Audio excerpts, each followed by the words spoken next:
Sebelum masuk Islam, saya dulu seorang yang aktif di gereja.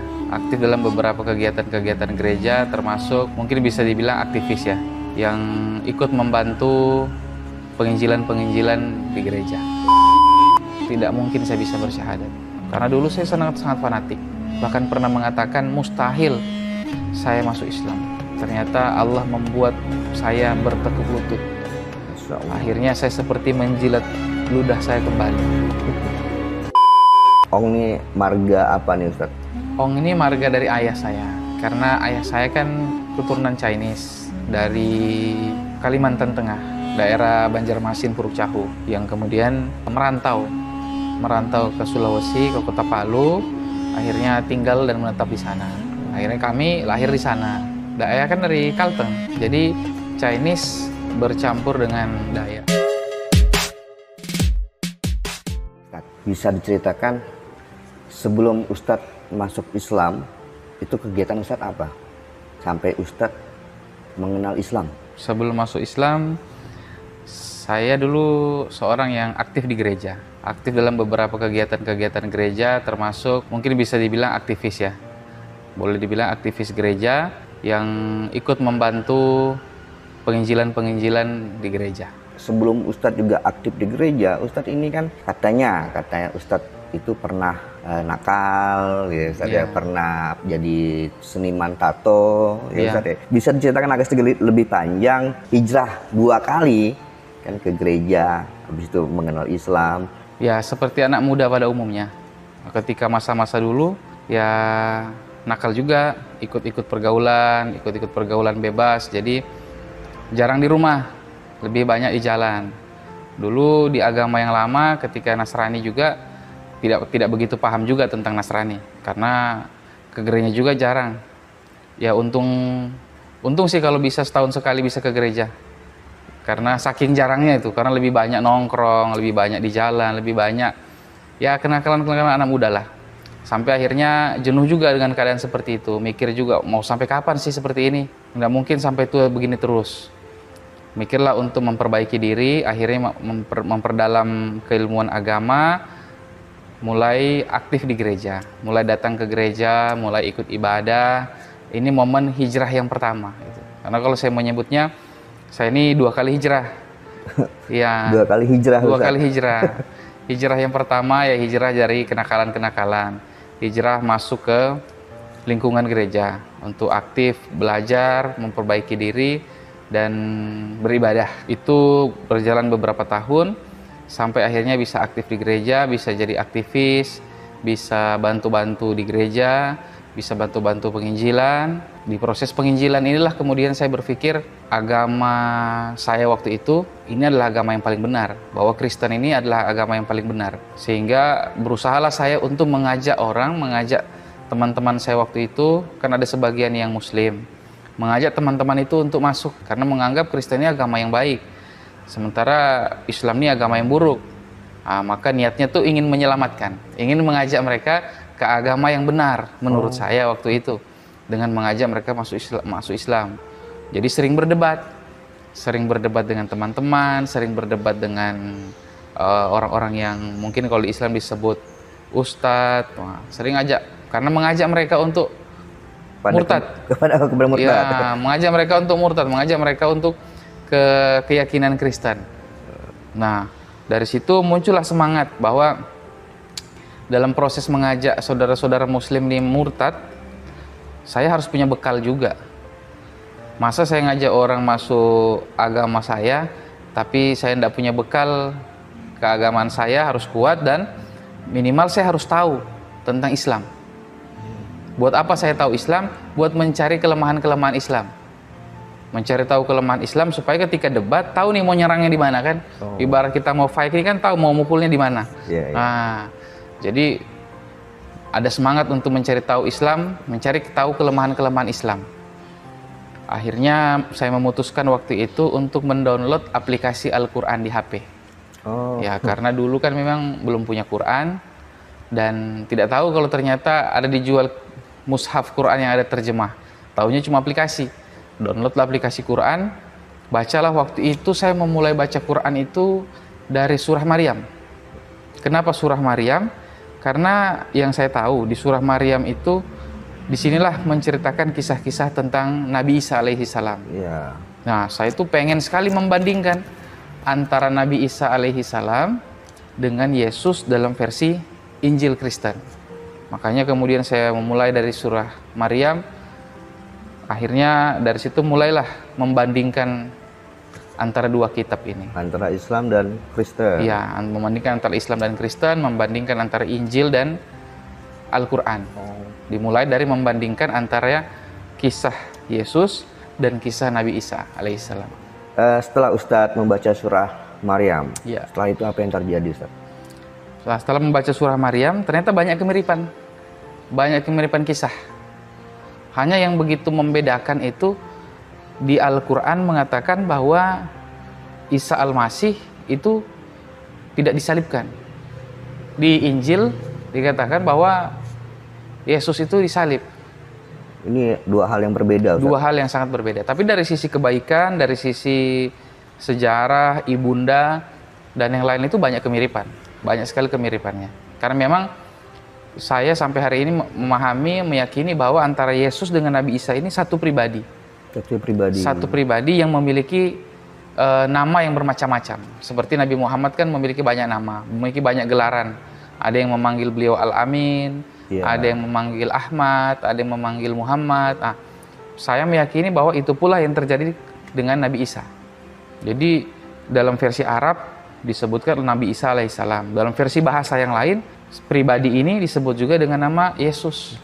Ya. Setelah membaca surah Maryam, itu katanya Ustadz ketagihan nih. Ya, ketagihan. Karena sebagian besar cerita dalam Al-Quran itu kan adalah sejarah, kisah tentang para nabi, kisah tentang Nabi Isa, kisah tentang nabi-nabi yang lain, kisah kejadian-kejadian di masa yang lalu. Nah, cerita itu membawa saya semakin asik membaca gitu. Jadi membaca surah Maryam, kemudian berlanjut ke surah-surah yang lain. Nah, berproses kurang lebih proses itu hampir 2 tahun. Nah, di proses ini lama-kelamaan saya merasa kok sepertinya saya bukan menemukan kesalahan dari Al-Quran, menemukan kelemahan dari Islam, tapi saya kok malah menemukan bahwa sepertinya banyak kemiripan antara apa yang ada di dalam Al-Quran dengan apa yang ada dalam Injil. Makin merasa kayak makin penasaran gitu. Ternyata di Al-Quran ini banyak tidak ada kesalahan di dalam Al-Quran. Ya. Memilih Islam sebagai agama yang benar. Wah, di proses itu menemukan akhirnya, disadarkan ya lebih tepatnya, bukan menemukan, disadarkan oleh Allah. Karena ayat-ayat itu dalam Injil saya sudah tahunya sejak lama, sejak dulu sudah tahu ayat-ayat itu. Tapi belum dipahamkan oleh Allah bahwa ayat-ayat itu tidak pernah mengatakan bahwa Yesus adalah Tuhan.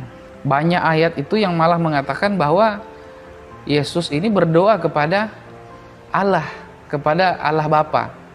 Ketika dia sebelum disalib dia berdoa, dia memintakan ampun untuk orang-orang yang menyakiti dia. Nah, jadi saya pikir kalau dia Tuhan, terus dia berdoa ke siapa? Dan dia sendiri menyebutkan bahwa dia itu beriman kepada Allah, bahwa dia diutus oleh Bapaknya. Siapa Bapaknya? Yang disebut oleh Allah. Nah, berarti dia utusan, dia bukan Tuhan. Nah, di situ saya semakin menemukan bahwa wah, ternyata saya yang salah ini. Bukan Al-Quran yang salah, saya yang salah. Jadi perlahan-lahan sedikit demi sedikit Allah menunjukkan kebenaran. Bahwa menyadarkan saya bahwa apa yang selama ini saya pahami ternyata keliru. Nah, bagi saya itulah hidayah. Karena apa yang sudah saya tahu sejak lama tidak membuat saya sadar kecuali disadarkan oleh Allah. Misalnya nih ada minuman. Saya selama ini menyebutnya susu misalnya. Ternyata ini bukan susu, tetapi teh. Oh, seperti itu perumpamaannya. Perumpamaannya. Tapi saya memandang dari sudut pandang saya bahwa ini susu. Tapi orang memandang bukan, ini teh. Berdebatlah kami. Sampai akhirnya ketika Allah membuka hijab itu, menyadarkan saya bahwa kenapa selama ini saya menyebut ini susu, padahal ini teh. Begitu. Nah, begitulah hidayah yang saya rasakan. Kenapa selama ini saya memahaminya seperti ini? Padahal yang tertulis tidak seperti itu. Saya berarti yang salah memahami. Dan pada saat itu posisi di gereja Ustadz ini sebagai apa Ustadz? Waktu itu saya bantu-bantu bagian penginjilan untuk anak-anak muda. Bantu-bantu untuk membantu tarbiyah mereka, untuk mengarahkan, untuk bantu-bantu. Ada namanya tim-tim penjemputan jamaah untuk ya supaya jamaah datang itu merasa nyaman ketika datang ke gereja begitu. Gitu. Dan pada saat itu Ustadz sudah berkeluarga? Sudah berkeluarga. Ketika Ustadz aktif di gereja, gimana keadaan secara ekonomi Ustadz? Secara ekonomi lebih baik karena juga dulu saya punya bisnis, punya pekerjaan. Terus ketika kan saya masuk Islamnya itu pasca gempa dan tsunami Kota Palu. Oh. Nah, jadi itu hijrah ke kota lain. Di kota ini kemudian saya dapat jabatan, dikasih fasilitas, dikasih tempat tinggal, dikasih uang bulanan, dikasih kendaraan operasional, dikasih catering makan. Jadi secara ekonomi kebutuhan sehari-hari itu tercukupi. Tercukupi Ustadz ya? Ya, tercukupi, sangat tercukupi waktu itu. Oke, ini sangat menarik Ustadz. Kapan Ustadz memantapkan hati untuk melakukan syahadat? Nah, setelah proses 2 tahun itu, hampir 2 tahun itu, akhirnya betul-betul yakin. Awalnya belum langsung Islam, karena ya mungkin hijrah ketiga mungkin ya. Karena setelah hijrah pertama, hijrah dari kenakalan, kemudian hijrah kedua mulai belajar Islam, tapi tidak langsung menemukan Islam secara keseluruhan. Baru meyakini bahwa oke, saya mengakui bahwa tidak ada Tuhan selain Allah atau Allah. Tapi saya belum beriman dengan Nabi Muhammad. Oh. Saya memposisikan diri waktu itu karena di kitab agama yang lama itu ada kelompok yang disebut dengan pengikut Yesus. Saya memposisikan diri bahwa saya ini pengikut Yesus. Jadi saya bukan Kristen, saya juga belum Islam. Tapi menyatakan diri sebagai pengikut Yesus. Menyatakan diri sebagai pengikut Yesus. Kenapa? Karena menemukan bahwa apa yang diajarkan Al-Quran dengan apa yang ada diajarkan Yesus itu sama, yaitu mengajarkan kita untuk mengakui beriman tidak ada Tuhan selain Allah. Tapi belum mengakui bahwa Nabi Muhammad adalah utusan. Kenapa tuh Ustaz? Belum mengakui? Nah, karena waktu itu mungkin ya, salah satunya karena belum mengenal pribadi Nabi Muhammad. Baru mengenalnya tentang Allah. Jadi percaya kepada Allah tapi lewat jalur Nabi Isa. Nah, dan ke Nabi Muhammadnya belum mau.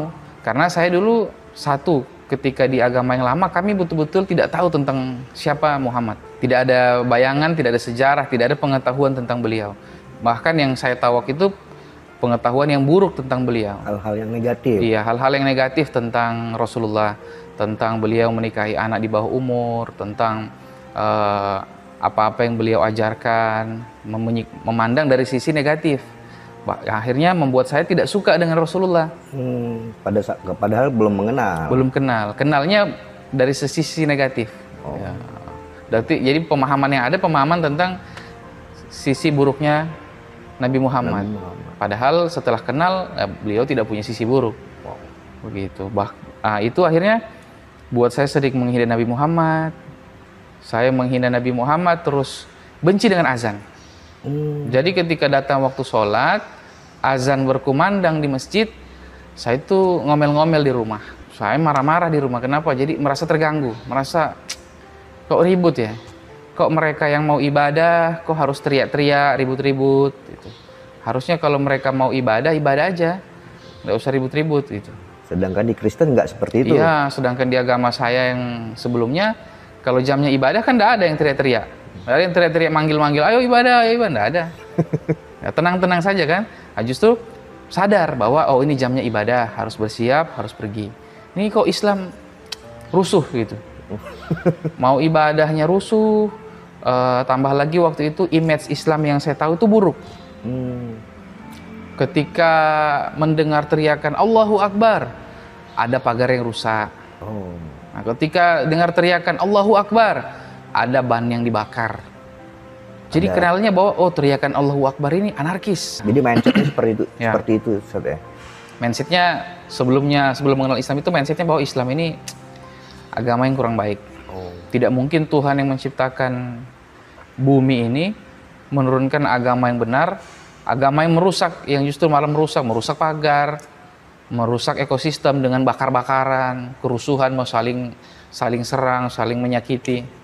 Nah, sementara di ajaran yang lama kan itu dominan mengajarkan tentang kasih sayang, tentang kepedulian, tentang empati. Nah, itu yang membuat saya meyakini bahwa oh, agama ini benar, Islam itu salah gitu. Oke, ketika sudah meyakini Allah itu adalah Tuhan yang satu, masih aktif di gereja, Ustaz? Sudah kurang aktif. Jadi keadaan hati galau. Ya, galau, bimbang, gelisah gitu, karena sudah tidak nyaman juga, merasa sudah tidak sepemikiran. Apa yang diajarkan di gereja sudah tidak cocok. Karena saya meyakini bahwa tiada Tuhan selain Allah. Sementara pemahaman keyakinan di gereja itu Tuhan itu Tritunggal, bahwa Yesus itu Tuhan, Allah Bapa dan Roh Kudus. Nah, saya sudah tidak mengakui bahwa Yesus adalah Tuhan. Jadi masuk gereja sudah galau. Udah jarang juga ya. Ya, sudah mulai malas ke gereja, udah tanggung jawab apa yang diberikan tugas itu sudah mulai tidak dijalankan lah. Tinggal istri saya yang masih aktif. Oh, istri dan orang-orang gereja dan teman-teman tidak ada yang bertanya-tanya atau mencari nih, Ustaz? Karena kan posisi Ustaz itu begitu penting di sana. Kalau istri sudah tahu bahwa saya sedang galau ini masalah ini, istri sudah tahu. Kalau teman-teman di gereja belum ada yang tahu. Nah, cuma memang mereka mungkin berpikir ada apa ini, kok tiba-tiba agak berubah, sikapnya mungkin agak lain gitu. Cuma memang saya tidak menyampaikan itu karena masih berproses sendiri gitu, bersama keluarga, bersama istri gitu. Jadi apa yang saya dapat saya pelajari, kemudian saya ceritakan ke istri. Jadi istri tahu betul. Pada saat itu tanggapan istri bagaimana, Ustaz, ketika Ustaz galau? Awalnya istri kurang menerima karena istri merasa nyaman dengan kepercayaan yang lama. Ustaz pernah cerita bahwa dulunya istri Ustaz adalah Muslim. Ya, sebelumnya Muslim. Sebelumnya. Ini nggak apa-apa diceritakan, Ustaz? Nggak apa-apa, aman. Nggak apa-apa. Oke, itu nanti kita pending dulu. Saya penasaran kapan Ustaz syahadat dan ketemu sama siapa? Syahadatnya waktu itu, seingat saya, bulan Juli tahun 2019. 2019. Ya, Artinya itu udah mengakui Nabi Muhammad sebagai Rasul terakhir. Iya. Nah, itu gimana ceritanya? Nah, itu prosesnya tadi kan sudah syahadat setengah itu. Syahadat setengah. Syahadat setengah, iya. baru ngakui Allah sebagai Tuhan. Baru ngakui Allah, tapi belum sampai, baru ngakui bahwa asyhadu an la ilaha illallah, tapi belum sampai ngakui bahwa asyhadu an la ilaha Rasulullah. Nah, waktu itu atas izin Allah, itu baiknya Allah pertemukan dengan orang-orang yang akhirnya jadi jalan saya pada keimanan kepada Allah dengan sempurna. Waktu itu ada seorang Habib dari Jember. Oh. Datang ke kota Palu. Saya waktu itu kan belum tahu siapa ini Habib. Cuma dengar-dengar informasi bahwa Habib itu keturunan Rasulullah, keturunan Nabi Muhammad. Oke. Saya penasaran, kalau beliau keturunannya mungkin beliau tahu banyak tentang Nabi Muhammad. Mendengar Habib itu datang, saya cari di mana beliau nginap. Kebetulan alhamdulillah saya punya akses untuk bisa ketemu beliau selama beliau di Palu. Siapa namanya, Ustaz? Namanya Habib Muksin. Oh. Beliau ini termasuk salah satu cucu dari Habib Soleh Tanggul. Habib Soleh Tanggul. Jember ya. Oke, setelah ketemu dengan Habib Muksin. Ya, bertemu Habib Muksin itu kurang lebih seminggu. Seminggu saya mengganggu waktu beliau dari jam 8 malam sampai kurang lebih jam 5 subuh. Jam 8 malam sampai jam 5 subuh. Sampai jam 5 subuh. Ngobrol, bertanya, mencari tahu tentang siapa Nabi Muhammad. Jadi Habib tolong ceritakan tentang Nabi Muhammad. Diceritakan begini. Pokoknya saya bebas, apa yang saya mau tanya, yang saya rasa mengganjal, tanya. Kok begini? Nah, termasuk di situ diskusi juga akhirnya tentang Islam. Bertanya, kok Islam itu begini? Kok Nabi Muhammad menyuruh kita bersolawat kepada dia? Nah, terus isi solawatnya itu kan kebaikan kepada Nabi Muhammad, untuk Nabi Muhammad. Terus kalau kita mendoakan Nabi Muhammad, terus yang mendoakan kita siapa? Dijelaskanlah sama Habib ini. Nah, setelah seminggu dijelaskan, Kemudian setelah Habib itu pulang ke Tanggul, saya belajar lagi, mencari tahu tentang sirah, sejarah-sejarah tentang Nabi Muhammad. Ternyata menemukan bahwa benar apa yang diajarkan oleh Nabi Muhammad ini sama dengan apa yang diajarkan oleh Nabi Isa. Nabi Isa mengajarkan untuk kita beriman kepada Allah. Itu yang saya temukan setelah saya membandingkan Injil dan Al-Quran di awal. Kemudian setelah belajar lagi kepada Habib itu, menemukan juga bahwa Nabi Muhammad pun menyuruh kita untuk beriman kepada Allah. Jadi sama ini. Nah, dari situ kemudian saya menarik kesimpulan, kalau ajarannya sama, kemungkinan besar ini benar-benar Nabi juga. Saya cari lagi sumber-sumber dari sirah itu. Ternyata memang Nabi Muhammad ini menyempurnakan ibadah-ibadah yang pernah diajarkan oleh nabi-nabi sebelumnya. Nah, makanya kemudian di Islam dikatakan Nabi Muhammad itu adalah Nabi penyempurna. Nabi yang menyempurnakan risalah keislaman. Itu akhirnya mantaplah hati ini untuk bersyahadat. Tapi tidak tahu lagi bagaimana cara syahadat. Dan mau bersyahadat kemana. Karena pergaulan saya kan Nasrani. Teman-teman Islam ada tapi tidak begitu banyak. Dan karena sering saya ajak debat, akhirnya agak renggang. Agak kurang akrab lagi gitu. Adapun yang akrab, teman-teman juga belum begitu memahami Islam. Jadi ketika mau syahadat, saya bingung mau bagaimana ini syahadat. Akhirnya saya sampaikan ke istri, ayo kita syahadat lah sekeluarga. Disinilah istri tidak mau syahadat. Oh, kenapa Ustaz? Karena awalnya Islam nih. Iya, karena nyaman dengan agama yang lama. Merasa memiliki keluarga, dirangkul, diberi perhatian, diberikan kasih gitu. Sedangkan di Islam enggak? Di Islam dia merasa dia tidak merasakan itu, tidak ada yang merangkul, tidak ada yang peduli gitu. Sehingga istri saat itu belum mau kembali ke Islam. Belum mau. Nah, itu berproses lagi, butuh waktu lagi saya untuk meyakinkan bahwa Islam tidak seperti itu. Karena mungkin yang seperti itu adalah umat Islam yang belum mampu mengamalkan Islam secara sempurna. Tapi Islamnya sendiri tidak seperti itu. Karena sebelum saya syahadat itu kan saya baca Quran, saya baca sejarah. Saya menemukan bahwa di Al-Quran itu Allah memperkenalkan Islam sangat indah. Dan sejarah Nabi Muhammad itu sangat indah, sangat peduli, sangat menunjukkan akhlak, adab yang baik, kepedulian, rahmatan lil alamin. Nah, itu yang membuat saya yakin bahwa Islam tidak begini. Ini orang Islam. Jadi beda, bagi saya beda antara orang Islam dengan Islam. Orang Islamnya yang bisa saja tidak sempurna dalam mengamalkan Islamnya. Tapi Islamnya sendiri sempurna, indah sekali kalau kita mampu mengamalkannya. Nah, itu butuh waktu untuk meyakinkan itu kepada istri saya. Padahal istri juga itu keturunan Arab Ustaz ya? Ya, istri itu ada darah Arabnya. Ada darah Arab? Iya, ada darah Arab. Ini sangat menarik Ustaz. Oke. Akhirnya siapa nih yang mensyahadatkan Ustaz? Setelah proses tadi mencari tahu, akhirnya dengar-dengar cerita orang, ada satu nama yang juga populer gitu, di Kota Palu itu. Nama beliau Habib Rotan. Habib Soleh Rotan. Begitu panggilan akrab beliau, Habib Soleh Rotan. Saya sampaikanlah ke teman-teman bahwa tolong antarkan saya ke tempatnya Habib Rotan. Saya mau syahadat. Nah, saya telepon juga Habib yang di Jember. Habib, saya mau syahadat ke Habib Rotan, bagaimana? Habibnya bilang, ya silakan, langsung aja, pergi aja syahadat ke sana. Oke, saya sampaikan ke teman-teman. Ternyata teman-teman tidak ada yang tahu alamatnya. Maklum karena teman-teman ini juga bukan orang-orang yang aktif dalam kegiatan-kegiatan Islam. Jadi tidak begitu tahu tentang majelis, tentang tempat-tempat ulama itu tidak begitu tahu. Butuh waktu lagi untuk mencari tahu linknya, untuk mencari channel yang bisa tahu di mana tempat tinggal beliau. Dan akhirnya? Akhirnya Allah pertemukanlah dengan Habib Rotan waktu itu. Seingat saya malam Jumat. Saya lupa tanggalnya. Bulan Juli 2019. Sampailah ke tempat Habib Rotan. Akhirnya atas izin Allah, Allah mudahkan lisan ini, hati ini untuk beriman kepada Allah dan Rasulnya, untuk mengucapkan 2 kalimat syahadat, untuk menyempurnakan keislaman. Alhamdulillah. Pada saat itu Apa yang Ustadz rasakan setelah selesai mengucapkan syahadat? Setelah mengucapkan syahadat ya hati jadi plong gitu.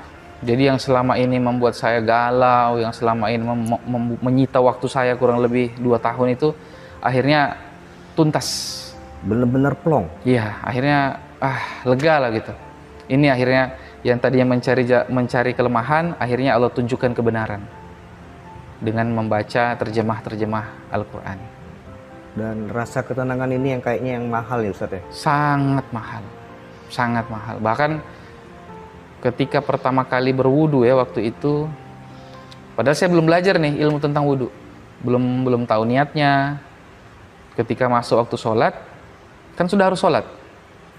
Sementara ilmu sholat, ilmu wudu belum punya.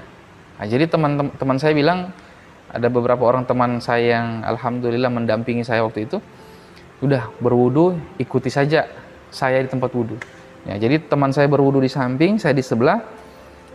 Saya ikut saja gerakannya. Mana yang perlu pemahaman saya dulu dicuci. Dicuci. Mana yang perlu dicuci nih? Sirat, cuci tangan, cuci sampai ke siku, ke muka, ke semua. Ikuti. Masya Allahnya maha besar Allah. Ilmu minim. Tidak tahu gerakannya, tidak tahu niatnya. Tapi saya betul-betul merasakan bahwa nikmat sekali berwudu ini. Sampai sekarang? Ada rasa yang ya tidak bisa saya ceritakan, bahwa ada kenikmatan tersendiri dalam berwudu itu.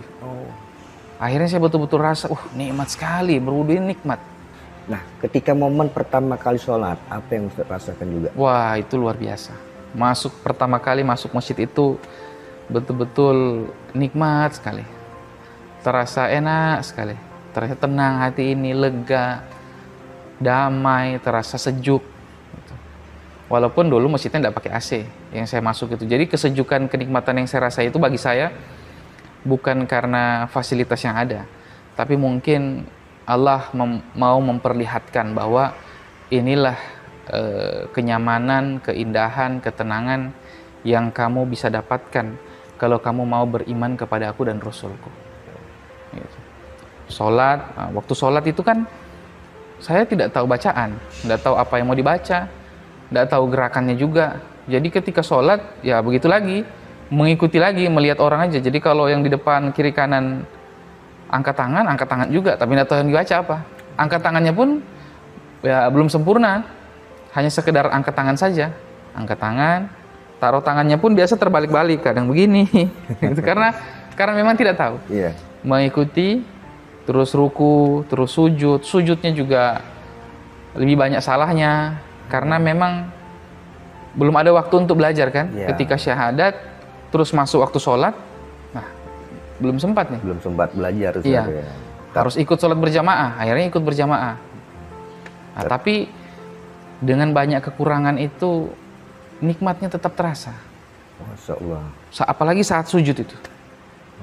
Itu yang membuat saya sampai hari ini berusaha terus untuk menikmati sujud itu, bahwa betul-betul ada kenikmatan di saat kita sujud, di saat kita dari berwudu, saat kita sholat, saat kita tundukkan diri kepada Allah, saat sujud itu betul-betul ada rasa yang tidak bisa diungkapkan dan tidak bisa dibayar, tidak bisa dibeli. Dan saat itu istri belum syahadat? Waktu sudah syahadat ini istri sudah mau. Oh, sudah mau? Sudah mau. Jadi setelah berproses tadi saya ceritakan, butuh waktu beberapa lama sampai akhirnya dia mau, akhirnya mencari Habib Rotan tadi, syahadat, akhirnya sholat. Nah, tapi istri saya lebih mudah sholatnya karena kan dia sudah Islam. Jadi dia sudah tahu cara berwudu, dia sudah tahu niatnya, dia sudah tahu bacaannya. Oh, masih ingat istri bacaannya? Iya, masih ingat. Beda dengan saya yang betul-betul nol gitu, betul-betul sama sekali tidak tahu mau baca apa gitu. Jadi diajarkan istri, Ustaz? Ada beberapa yang saya tanya-tanyakan beliau. Ada beberapa juga yang kemudian setelah masuk Islam itu kan pesan dari para guru-guru itu setelah syahadat harus giat belajar, terutama belajar ilmu tentang ibadah sehari-hari. Nah, jadi belajarlah saya, belajar untuk mencari. Yang pertama awal-awal saya belajar itu ya gerakan sholat, niat sholat, bacaan niat wudhu, terus gerakan-gerakan wudhu yang benar itu seperti apa. Oke, setelah convert ke Islam, setelah masuk Islam, apa nih suka dukanya Ustaz dan tantangannya? Suka duka, tantangan ya pasti keluarga. Keluarga kan waktu saya menikah awal dengan istri, karena istri murtad, walaupun istrinya sudah murtad sebelum menikah, tapi pemurtadannya istri ini disangkakan karena saya. Banyak keluarganya menyangka bahwa dia murtad itu karena saya. Padahal dia murtad itu memang sebelum nikah dia sudah murtad. Sebelum ketemu Ustadz, Iya. istri sudah murtad duluan. Sebelum ketemu saya dia sudah mengenal Kristen. Dia sudah banyak bergaul di lingkungan itu. Oke. Kemudian menikah, akhirnya konfliklah saya dengan keluarganya. Jadi tidak berhubungan baik juga Iya. dengan keluarga istri. Setelah saya masuk Islam, konflik lagi dengan keluarga saya. Akhirnya dengan dua keluarga ini kami berkonflik. Karena kan ketika masuk Islam bukan otomatis juga langsung memperbaiki hubungan saya dengan keluarga istri. Hubungan belum baik. Tambah lagi masuk Islam, konflik lagi dengan keluarga saya. Jadi saat masuk Islam awal-awal itu betul-betul saya rasa ya, tidak ada lagi selain antara saya, keluarga saya dengan Allah. Karena yang lain pada menjauhi. Iya, keluarga sudah tidak ada. Teman-teman, karena waktu itu saya adanya di lingkungan gereja, teman-teman kan banyaknya Kristen. Ketika saya memilih masuk Islam, teman-teman menjauh. Jadi tidak punya teman, tidak punya keluarga. Dan tinggal di kos pula waktu itu. Pekerjaan juga agak berantakan udah, karena satu faktor gempa, dua dengan saya syahadat itu beberapa fasilitas akhirnya lepas. Jadi betul-betul harus sendiri sudah, tidak lagi yang bantu gitu. Nah tapi itu jadi momen betul-betul Allah mengajarkan saya tentang iman. Nah, ada yang unik, sebelum saya syahadat itu kurang lebih SMP, waktu saya SMP dulu kan top seorang dai, ustadz ulama, yaitu namanya Kiai Haji Abdullah Gim Nastiar, A.A. Gim. Sejak zaman saya SMP, saya sudah suka nonton beliau. Jadi zaman saya SMP itu, beliau kan sering ada di televisi. Ya, sering mengisi tausiah-tausiah, ceramah, nasihat. Selalu saya nonton, selalu saya suka nonton. Tapi saat itu kan belum begitu fanatik agama, karena juga masih nakal. Masih gitu suka-suka dengar-dengar aja. Iya, hanya sekedar dengar-dengar, ambil apa yang bisa diambil. Begitu masuk Islam, mau belajar kan susah. Awal belajar itu susah karena mau cari guru juga pada sibuk. Ada yang mengajar di pondok, ada yang punya kegiatan-kegiatan yang sudah padat sehari-hari. Sementara sayanya nganggur. Setelah syahadat nganggur, nggak ada kerjaan, nggak ada aktivitas, diam-diam aja di kos. Mau belajar juga susah. Akhirnya kepikiran, ya sudah daripada nganggur, saya harus belajar nih. Minimal saya cari tahu tentang saya punya agama yang sekarang. Hanya kepikiran tentang Agim waktu itu. Yang teringat dengan saya Agim. Beliau kan Islam, beliau kan ulama. Sudah, saya buka YouTube, cari video-video beliau, cari Instagram, cari Facebook. Saya mulai ikuti kembali. Setelah dulu pernah ikuti SMP, kemudian saya tinggalkan, akhirnya balik lagi, saya buka lagi channel-channelnya. Nah, ternyata itu sangat menguatkan. Nah, sembari saya nonton tentang ceramah-ceramah beliau, tausiah beliau, saya ikuti dengan membaca Al-Quran setiap hari. Baca terjemahnya, karena belum bisa ngaji. Iya. Baca terjemahnya aja tiap hari, baca terjemahnya tiap hari. Saya ajak juga istri baca terjemahnya. Jadi, ya kegiatan di kos sehari-hari hanya itu. Ibadah 5 waktu, karena sudah belajar gerakannya, akhirnya sholat di kos, karena masjid agak jauh. Mau pakai kendaraan, nggak punya uang. Akhirnya di kos saja, sholat, karena ekonomi juga lagi betul-betul diuji waktu itu, betul-betul ekonomi turun drastis. Ya sudah, nggak bisa kemana-mana, di kos saja. Di kos, sholat, sampai saya bilang ke istri, kalau nggak punya makan, kalau kita nggak punya apa-apa, kalau mau mengeluh, kalau mau menangis, buka aja sajadah. Menangislah di sajadah. Menangislah di sajadah itu. Karena mau kemana lagi? Mau ke keluarga nggak bisa, mau ke teman nggak ada, mau kemana lagi? Satu-satunya tempat kita mengeluh, mengadu waktu itu, dan insya Allah sampai sekarang, sampai seterusnya, ya cuma Allah. Buka sajadah udah, sholat, duduk di atas sajadah sambil nangis, sambil mengeluh, melapor lah gitu, Pada mengadu lah itu, ya Allah, saya sudah bersyahadat beriman kepadamu, sekarang keadaan seperti ini, tapi saya yakin bahwa engkau pasti menolong, karena di ceramah-ceramah Agim itu kan mengajarkan tentang itu. Di balik ujian itu pasti ada pertolongan, di balik apa yang kita hadapi pasti ada hikmahnya. Allah Maha tahu, Allah yang mengirimkan ujian itu Allah. Itu betul-betul menguatkan keimanan saya waktu itu. Jadi ceramah tausiah Agim plus membaca terjemah Al-Quran setiap hari. Apakah ada ayat yang menguatkan Ustadz pada saat itu? Saya lupa tepatnya ayat itu di mana ya. Tapi kalimatnya itu seperti ini, bahwa apapun yang kita lepaskan, yang kita korbankan untuk Allah, Allah akan memberikan balasan atau ganti yang lebih baik dari apa yang sudah kita tinggalkan atau yang kita korbankan itu. Itu yang jadi pegangan saya.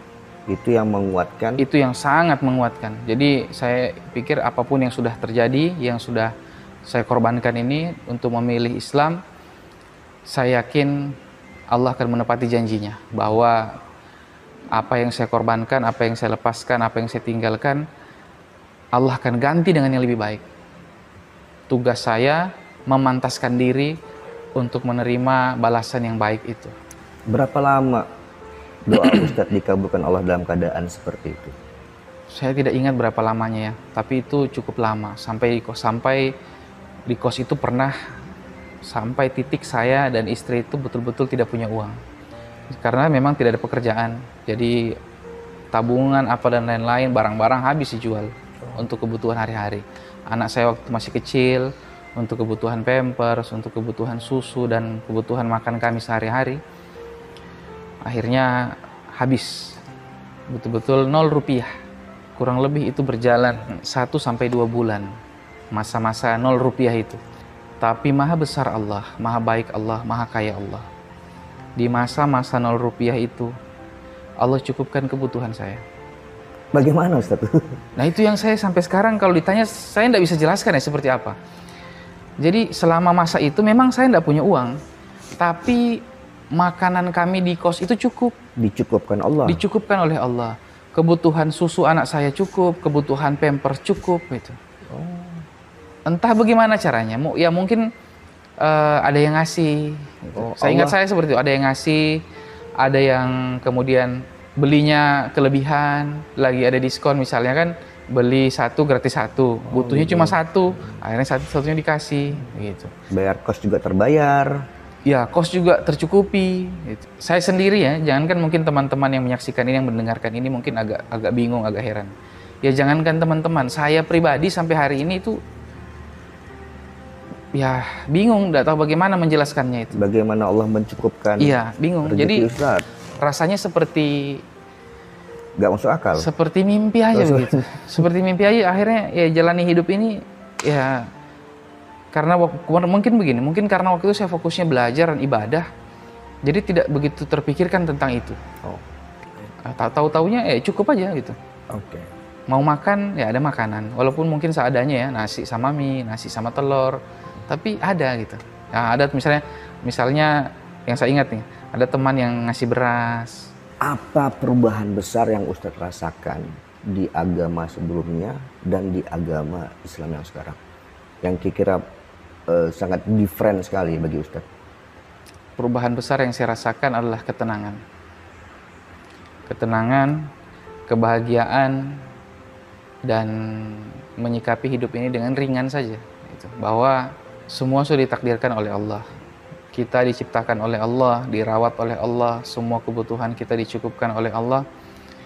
Dan kalau kita yakin dengan itu, kita fokus saja untuk beribadah, menambah keimanan dan ketaatan kepada Allah, Allah akan hadiahkan kita dengan hati yang tenang. Jadi tidak gelisah, tidak takut dengan hari besok. Tidak takut besok makan apa ya. Karena banyak kan orang-orang yang uangnya banyak, tapi gelisah, tidur pun tidak enak. Padahal mungkin tempat tidurnya mahal, fasilitas yang ada dalam kamar mahal, tapi tidak bisa merasakan nikmatnya tidur. Karena tidak Allah berikan yang namanya ketenangan. Nah, sampai saat ini yang saya rasa paling mahal dan menurut keyakinan saya tidak akan bisa didapatkan kecuali dengan kita beriman dan taat kepada Allah, yaitu ketenangan itu. Hati yang tenang itu mahal itu. Dan itu tidak didapatkan di agama sebelumnya. Saya tidak dapatkan itu. Walaupun di agama yang sebelumnya ekonomi saya lebih baik ya. Ekonomi saya lebih baik, pekerjaan lebih jelas, kebutuhan lebih tercukupi. Tapi tidak rasakan itu. Uang mungkin ada, karena dulu uang itu ya saya pegang uang ya juta-juta lah itu di dompet itu, bukan di tabungan. Zaman dulu. Iya, zaman dulu uang yang stay dompet itu ya minimal 1-2 juta. Itu sudah stay dompet. Beda lagi yang di tabungan. Jadi betul-betul kalau mau belanja tuh Tinggal tunjuk. ya nggak pakai pikir itu. Mengambil aja. Iya, mau ini tinggal ambil, mau ini tinggal ambil gitu. Ketenangan yang dia punya. Sibuk kerja, sibuk yang lain-lain, sibuk ngurus dunia. Nggak punya ketenangan.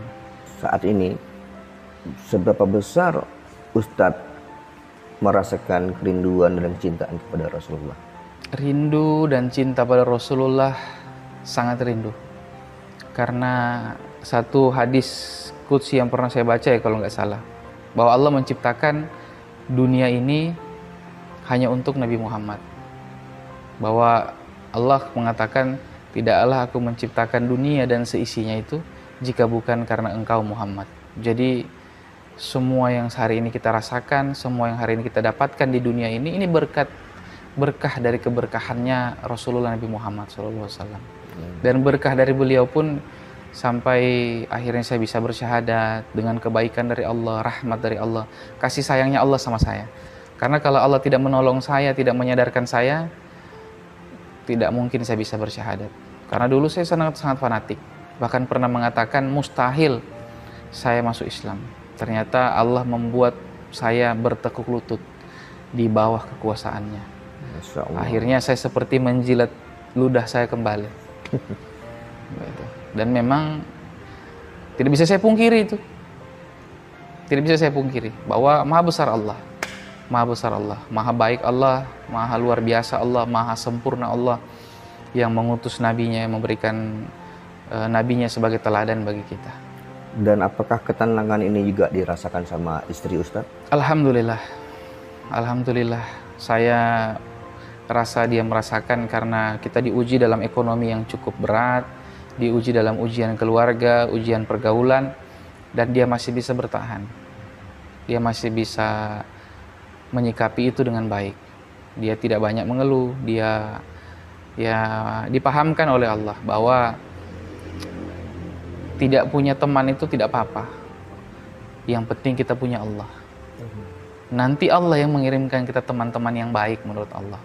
Jadi kalau ada teman yang Allah jauhkan dari kita, mungkin Allah sedang menyelamatkan kita. Mungkin ada teman-teman yang berniat jahat ke kita, yang bisa mempengaruhi kita dengan sifat-sifat yang tidak baik. Kemudian Allah jauhkan kita. Bukan karena Allah menginginkan kita tidak punya teman, tapi Allah ingin menggantikan teman kita dengan teman-teman yang lebih baik. Nah, dan itu terbukti.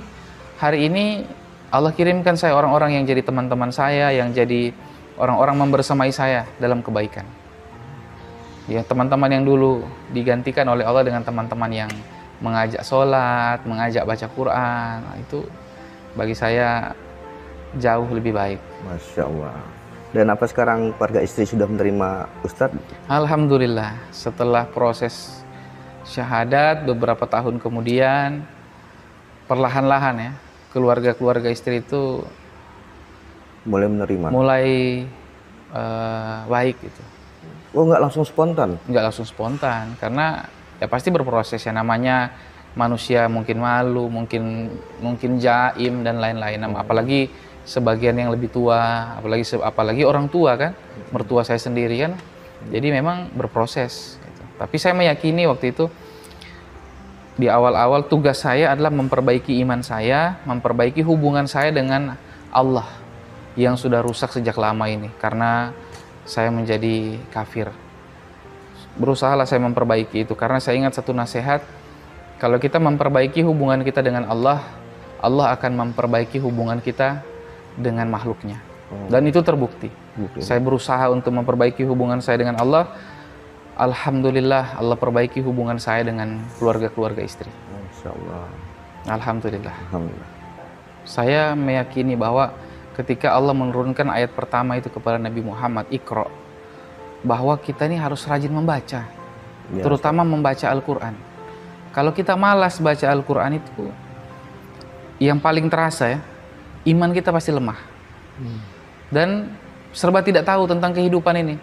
Tidak tahu petunjuk. Padahal kan Al-Quran ini petunjuk bagi kita. Iya. Nah, kalau kita tidak baca, kita tidak tahu. Kalau kita belum bisa ngaji Arabnya, baca terjemahnya. Walaupun kita sudah bisa ngaji Arabnya, baca terjemahnya. Karena itu pengalaman saya pribadi. Saya hanya bermodalkan membaca terjemah Al-Quran.